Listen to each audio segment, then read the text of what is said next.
বেরো শুয়োরের বাচ্চা, আজকের পর থেকে তুই আমার ভিটায় পা দিবি না। ভিটে বাড়ি থাকলে তো পা দেবো, যা ছিল তোমার ভিটে বাড়ি সব ঢুকে দিতে ওই বাইকের গাড়ি।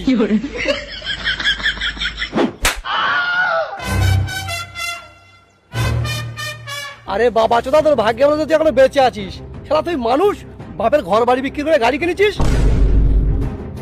আর এই মাথায় টুপি, হাতে রুমাল, ছাপড়ির মতন জামা কাপড় পরে বাঁদর মুখো গাড়ি কিনে রাস্তায় হু হু করিস। তুই কি ভাবিস লোকে তোদের ভালো বলে? লোকে তোদের বোকা চোদা বলে। ভাই বাপটা তো আজ মেরে বাড়ির থেকে বের করে দিয়েছে, আর তুইও এখানে এসে আমার সাথে খারাপ ব্যবহার করতেছিস। ভাই তুই মন খারাপ করিস নি, চ তোর মন ভালো করার ব্যবস্থা করতেছি।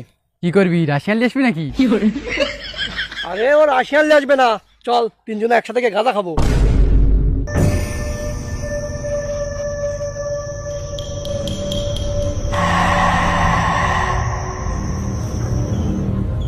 হ্যাঁ রে, গাঁজা খাবার আর জায়গা পালি নে, এই ভবানীর বাড়ি নিয়েছিস। জানিস তো এই বাড়িতে ভূত থাকে। আরে না না, ওসব বাজে কথা, ভূত ফুত কিচ্ছু থাকে না।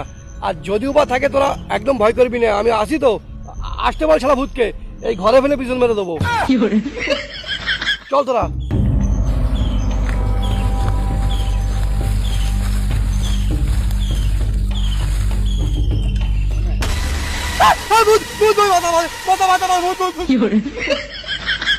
এই রক্ত করে বেটা, এক্ষুনি বলছিলি যে ভূত আসলি এই করবো সেই করবো, আর এখন ভূত দেখে তোর মুখ বেরকে গেছে।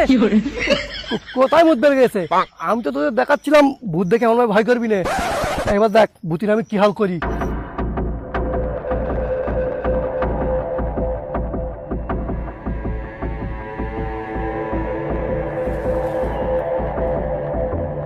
কি বানা, এই ভূতকে নিয়ে কোথায় যাচ্ছে?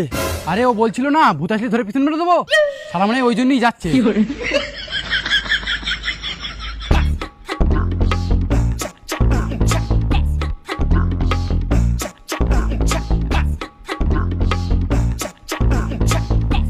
কে রে বানা, ভূত কেউ ছাড়ে না, কিন্তু এর শাস্তি তোরা পাবি। এখন যদি বাঁচতে চাস এই বাড়ি ছেড়ে চলে যা।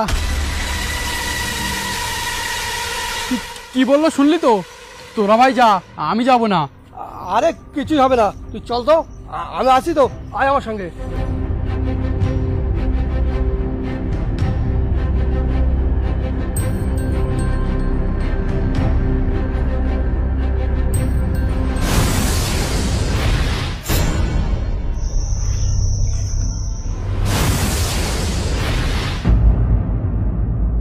এই আমরা কোথায় এসে পড়েছি?